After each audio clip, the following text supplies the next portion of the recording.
modeling for research and modeling in understanding the monsoon boundary layer and turbulence, and this has contributed a significant in numerical modeling and simulations of monsoon climate.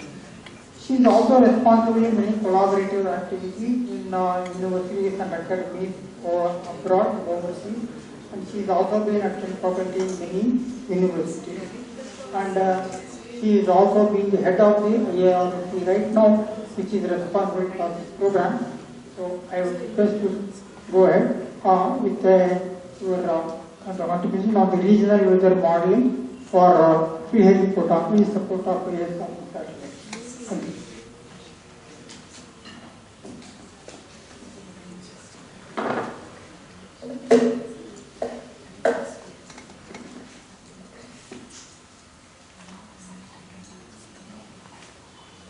Thank you, Professor Rajan. I will be speaking now on the regional weather modeling for Sriharikota that was carried out in support of ISRO satellite launches.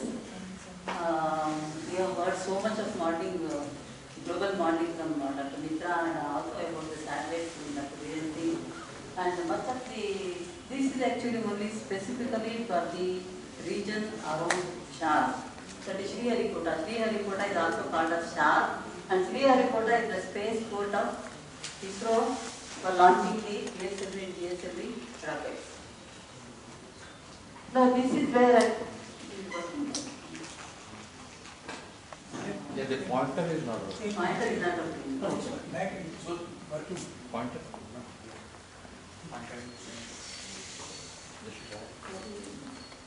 Can change the slides. Sriharikota is located on the east coast of the Indian Peninsula region of India, and you see the neighboring stations, Gadachi. This is actually near Tirupati. There is a ISRO laboratory situated here with beautiful instrumentation, all kinds of instrumentation, and Bangalore, Kalpakam, Aishika. That is Venu Srinivasan here. Kalpakam also participated in this modeling, and Chennai, NIOT, and as well as IND. So now I will show the complexity of the Sriharikota region, the region around Sriharikota. Okay, this is a picture from one of the Japanese satellites, and here is the Bay of Bengal, and here you see the Sriharikota island. It is located in Nellore district of Andhra Pradesh, and you see the lake here. This is the second biggest largest lake in India, and you see the water running around this island. Not the Bay of Bengal on this side, and you see the Pulicat Lake water running all around the Sriharikota. And this is the more closer picture of that. And Sriharikota is termed as a barrier island. That means it is exceptionally flat or lumpy, consists of lumpy areas of sand that's formed by wave and tidal actions. And it's off the coast of Bay of Bengal, and you can see this depicts the complex land surface pattern at SHAR. Okay. Now to show you where this is the launch center. This is launch center where the master control center from where the rocket launching is monitored, and you have launch pad here. This is one pad, and there are, you can see east of the launch center there are two pads, and another launch pad is planned for the manned missions. These slides I am showing to reveal the complexity of the land surface around Sriharikota. Now there are three weather stations here.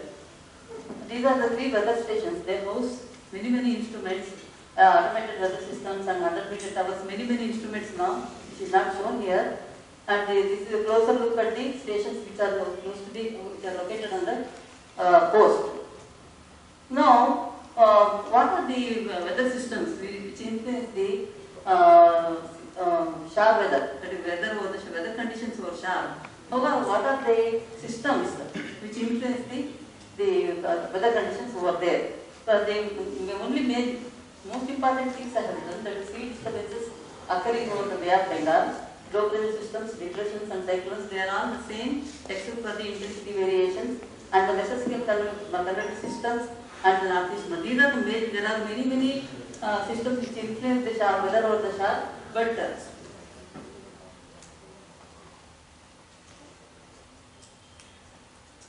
Now I show the kind of influence the depression over the Bay of Bengal made over the precise influence on the weather conditions over the shower made by the depression over the Bay of Bengal. This was during October 2007, there were twin depressions, both actually formed over the same time, that is 27th October to 29th October. This lasted longer.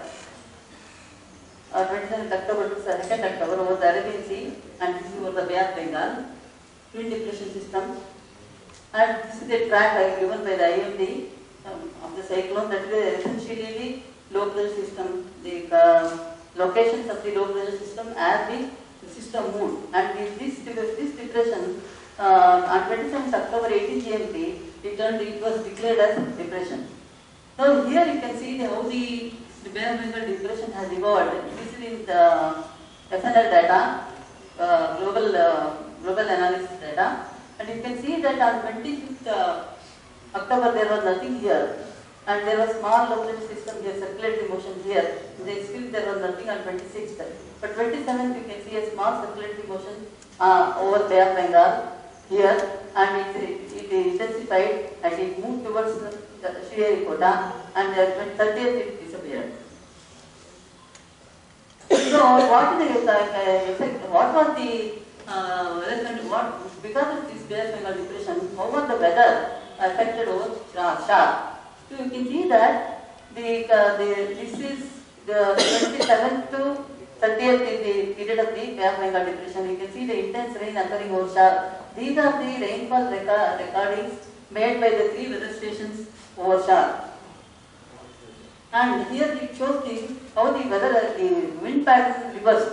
So you can see that the wind pattern before the cyclone, it not hit actually. It's before the depression initiated, it was like this, and it changed to northwest.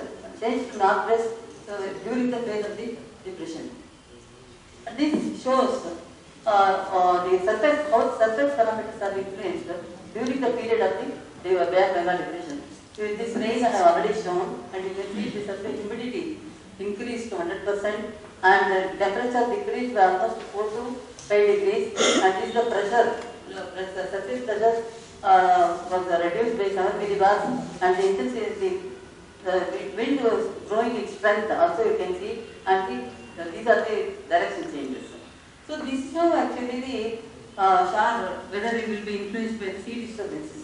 Now we can see these are the various cyclones, tracks of the cyclones. You can see the cyclones, some cyclones they move to in this direction, some move northward, some move to westward. So it is very unpredictable to know how these cyclones make an impact on the star weather. This is one situation. I would like to show. I have shown the structure of the cyclone in terms of the images that I have here in pictures. The darker the cloud, darker the color, you have the deeper the cloud. So here you see the structure of the, for one particular time in 6 GMT, you can see the mesoscale convective systems organized internal structure of the depression you can see. Now whatever be the tropical climate and weather systems, tropical cyclones or monsoons or extreme events, all are embedded with these mesoscale convective systems. Mesoscale convective system, what is plotted here is the IR temperature. They are nothing but the equivalent black body temperature. And it essentially the temperature of the surface it looks at, if it looks at cloud top temperature, if it is cloudy, otherwise surface temperature on a clear sky day. So IR here this color actually, if you see the wire where greatest temperatures are plotted here, this is 210, this is almost around 15 kilometers. These clouds have grown up to 15 kilometers. So the most important thing that we need to understand is how these mesoscale convective systems, which are embedded in almost all tropical phenomena, are going to make going to see structure for its convective and stratiform components. You can see here the deep convection region. This is the region of intense heavy convective showers also, and the upward motion that occurs here, they shed angles at the top of the close to the top of the atmosphere, and they grow from thousands of kilometers. This is the structure of the mesoscale conductive system. Very complicated, I have told in a very simple way.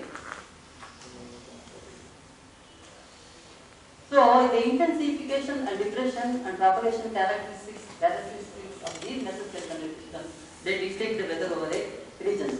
These MCs generally organize for tens of kilometers to several hundreds in space, and they live for few hours to 1 or 2 days. The regional weather modeling of SHA. Now I showed the complexity of the land surface and also the complexity of the weather systems we need to address when doing the regional weather modeling for SHA. Now this regional weather modeling activity started in ISRO with this Pranam project. This was initiated by the chairman ISRO himself. That time Dr. Madhavan Nair was there, and it's a English science project taken up in mission mode, and it was a national project I should say. ISRO was the nodal agency, but all the centers in ISRO worked, and all the institutes, agencies, academic institutes, everybody worked for this project. The aim here was to give accurate, reliable weather forecast and times of 1 to 3 days. That is short-term weather prediction was the main focus of this project. Now this is the region. Considered for modeling, and we have 3 domains here. These are the mesoscale domains. That is fine resolution. Fine resolution. The modeling is done fine resolution comparatively compared to this. This here again the resolution is better than what is addressed here. So now I will briefly tell how the actually modeling is carried out. Already Dr. Mitra has told about the in detail. He has told about the global modeling. Now the basic equations. The modeling is essentially giving solutions to the equations that govern the Earth atmosphere system. Now, the basic equations are equations of motion which govern the 3D flow, conservation flow. Essentially, the conservation of they are the equations for the conservation of momentum, and this is the equation for the conservation of moment for the 3-dimensional wind vector, and dV by dt is the change in the 3D wind vector, and this is the pressure gradient force, and this is the Coriolis force, and this is the frictional force. So this Coriolis force is due to the rotation of the Earth. So if you substitute for all these forces, you get for each component, velocity component, you get an equation like this. This is for the zonal velocity component. This is for the meridional velocity component. This is for the vertical velocity component. Now, if we split, now this is a total derivative. This is actually includes rate of change with respect to time, and also with respect to the variations due to the spatial variations due to the spatial changes.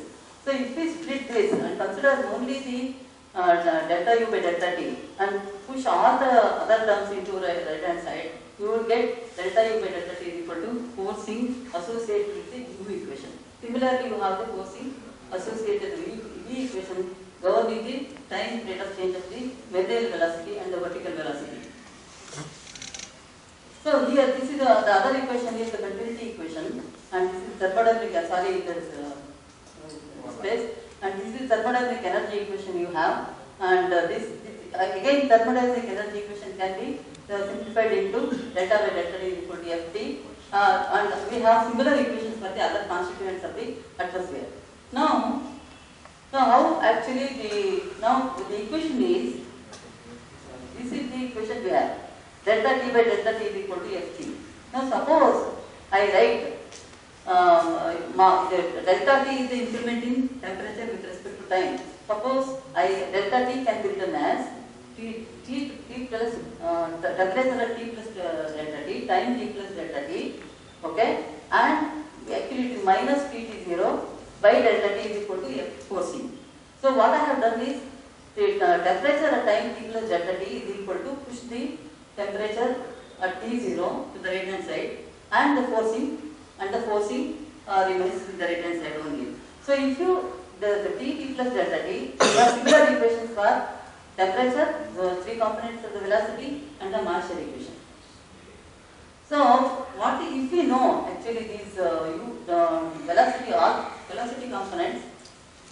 Yeah, if you know the velocity components, if you note that all these fields at a temperature at time t0, and if you know the forcings at time t0, then we will be able to calculate the temperature, all the fields at time t plus delta t. So once we know time t plus delta, simplest way I am telling actually how to mark in time to get the predictions. So if you know t plus delta t, then you substitute for t0 the parameters at t plus delta t, and you get the next time what is happening. This is how we mark in time, and the simplest way actually we get the predictions are made. Okay, but the complexity comes here. Now all these parameters, forcings, we need to, and the region of interest, we need to know the region of interest. Suppose this is the model domain we are considering, and these are the innermost domains. Now we vary the resolutions. Actually, outside we take the globally gridded data sets like GFS and what now NCMRW is also preparing. So these are the standard globally gridded data sets we take, but those are with whatever globally data is available. Now, if you want to have the initial conditions at time t0, accurate initial conditions, then the regional features are not captured actually in the global gridded data sets. So what we did, the approach we adopted was to establish the high density observational network for comprehensive measurements over this region. This region is named as Sharp-Kalpakam Bangalore region. It is just a name actually. So what we did, I will describe the kind of measurements made during this program, and these observations, once we make these observations will be ingested or assimilated into the available globally gridded data sets to obtain improved initial conditions. So all these observations, by plugging in these observations into the globally gridded data sets, we get the assimilated fields or the improved initial conditions. With this actually we march in time to get the predictions. Now I am going to describe the kind of measurements that were made during the Pranam project. Now ground network measurements, we have automated weather systems, micrometeorological towers, mini bound layer maps, GPS radio sondes, wind propellers, bound layer lidars, micro-array radars, Doppler radars, range measuring instruments. All these were installed during the course of the project. And here we have mentioned about the existing facilities. Gadange has MST radar. Lockheed MST radar gives the vertical profile of wind up to some 20 kilometers, and these are the IMD. Sripatnam is DWR from IMD, and also Chennai. All these data we got in real time to simulate in the model and to carry out the predictions. Now SHAR also has a DWR that also belongs to IMD, and it has an ST radar. ST radar was planned and now it is installed, and the microwave range radar for Bangalore, SHAR, and also Trivandrum. There is a microwave radiometer also now working. All these, of course, during the project time, the microwave radiometer was not there. Now the measurements are being made with the microwave radiometer. It is installed and the measurements are being used by SHAR. Now this is the network of AWS stations, automated weather stations. Now this is what has gone into the prediction. That's why I am showing this network itself. Now it has grown. All the instruments have grown in number. So, and these are the 12 locations. GPSonde stations were 12 locations. GPSondes were launched during every rocket launch. The GPSondes were launched at these new locations, and the data was coming real time for the simulation and predictions. These are the additional, in addition to the existing network from the IIT and so many other organizations. These were the additional GPSonde station setup, and these GPSonde systems are indigenously developed, and they are called as specialty GPSondes, indigenously developed by ISRO.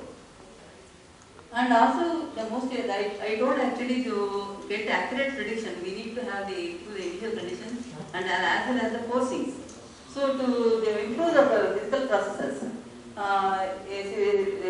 the 50-meter towers, instrumented 50-meter towers were installed at these locations: Shah, Chennai, Kalpakkam, Alte had 3, Bangalore, Gadanki, and many more locations. Actually, it was also installed for other project of, not only Pranam project, for other project of ISRO. So it is a 6-level instrumentation. It has both slow response and fast response sensors, and also all surface parameters, soil moisture, soil temperature, everything. These towers were mainly used to improve the physical processes. Now this is one of the towers installed at Indian Deep Space Network. This is a 50-meter tower. And the next network was the MBLM network. It is a 15-meter high instrumented mast, and they were installed at 27 locations. These masts were installed at 27 locations. These data was also simulated during the rocket launches. And the most important thing why these masts were installed is, to verify the flux profile relationship. That is, for example, we have, these are the stations, MBLM stations, and here in Bangalore, one location we have both 50-meter high tower and as well as 15-meter high mast. Here we are only measuring the slow response and also some surface parameters, whereas in 50-meter tower we have fast response also, that is the fluxes also. So if we from using this flow data, we wanted to verify the flux profile relationships and validate them against the fast response measurements made with 50-meter high tower. And in addition to this surface network and also operator network, we use several satellite data. The data which are assimilated only I am showing.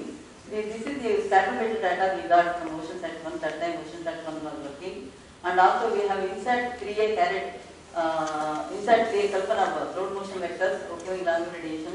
And also these Kalpana upper capacity humidity road motion vectors only, especially particularly wind data only.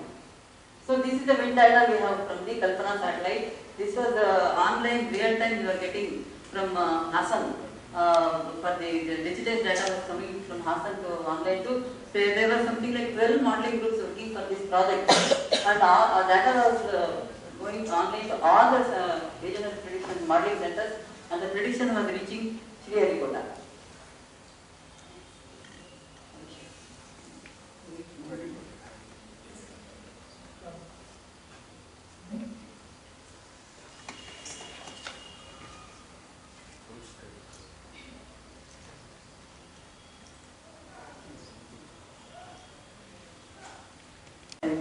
The INSAT 3D data was not available that time, during the project time.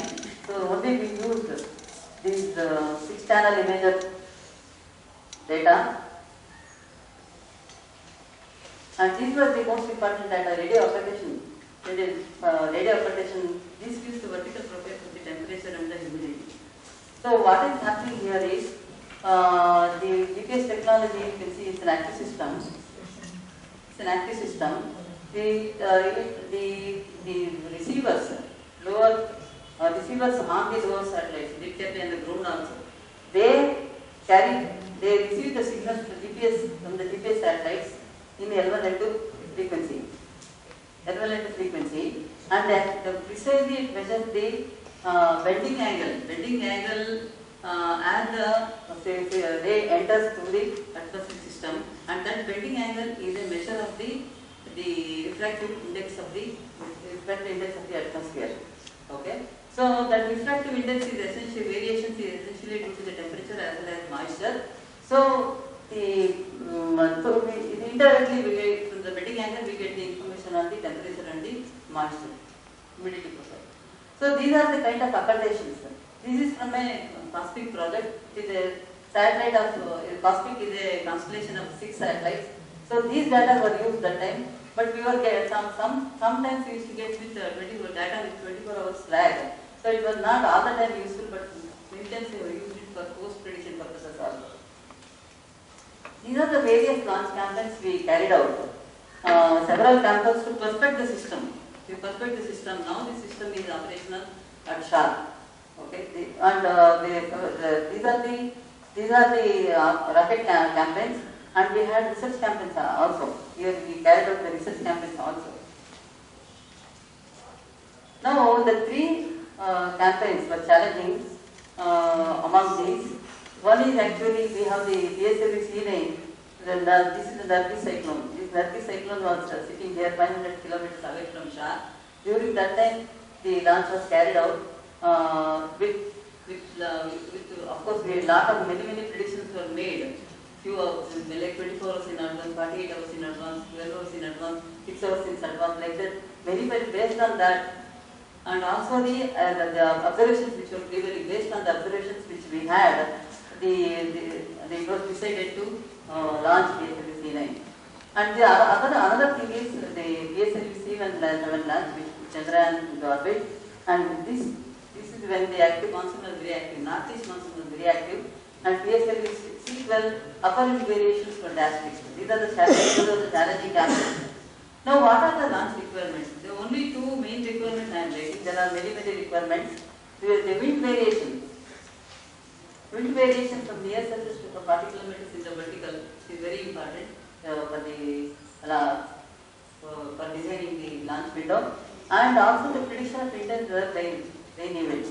The rain actually, the launch can take place in the rain. There is no problem. The rain is not a problem, but the lightning associated with rain events are very harmful to the satellite system. They can arrest the complete electronics of the satellite system.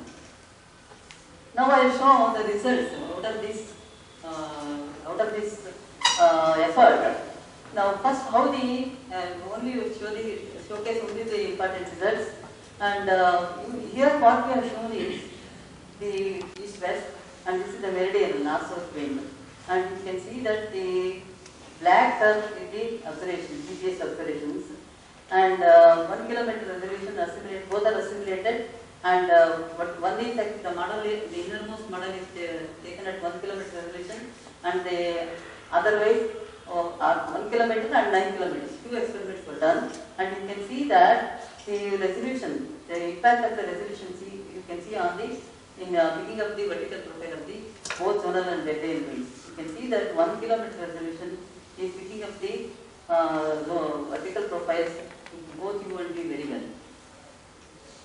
And this is the wind speed.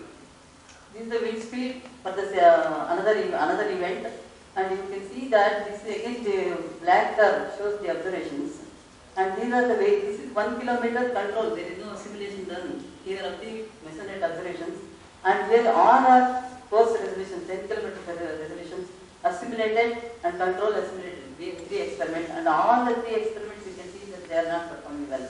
That is, it shows the impact of the resolution, not the impact of the initial conditions, improvement in the initial conditions. So once we fix the resolution to 1 kilometer, so it is perfectly I should not say, it is more closer to vertical observed profile. The predictions are more closer to the vertical profile, observed profiles.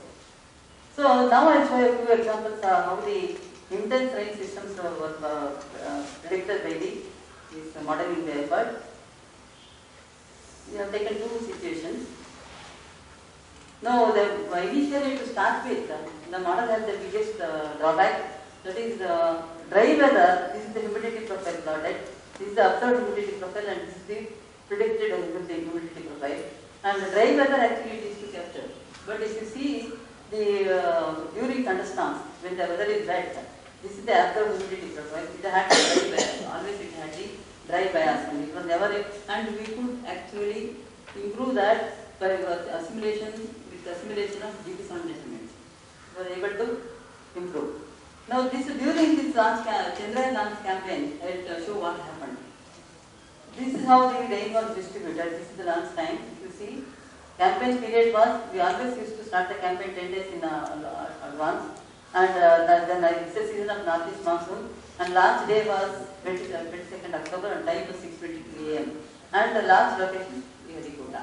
And you can see that with the I showed the, I think next figure, you see this is from 21st October to 26th October. These are the mesoscale convective systems. We have shown in the videos that IR witness temperatures. And it was intense. You can see several mesoscale convective systems over the sharp, this is particularly over the sharp using the mutation data. And the rain also you can see, this mesoscale convective systems gives rise to intense rain during the, this is the overall projection for that during that campaign period. But as we, how did we fix the launch? Here is a very interesting result. Now, though the mesoscale systems, what has been plotted here is IR brightness temperatures, upper tropospheric humidity. IR brightness temperature depicts the depth of the cloud. If you see actually the cloud temperature coming to 220, 200, so the clouds are growing beyond 50 kilometers in height. Very deep clouds are prevailing. But if you look at the upper tropospheric humidity, the humidity has come down. Upper tropospheric humidity has come down around the launch time. So these mesoscale convective systems, even if they grow tall, and if the humidity is not enough, then the rain will not occur. That is what we have seen in the observations and as well rainfall observations as well as in the predictions. And now these are the predictions done for the Chandrayaan launch window.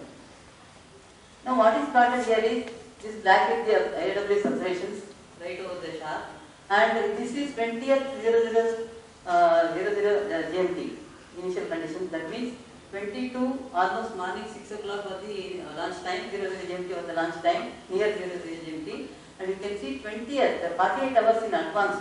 The prediction is this. This is the prediction. And if you see here, the rain is suppressed. Rain is suppressed here. And if you see, this is 36 hours in advance also, similar situation prevails. So this is further again we did for the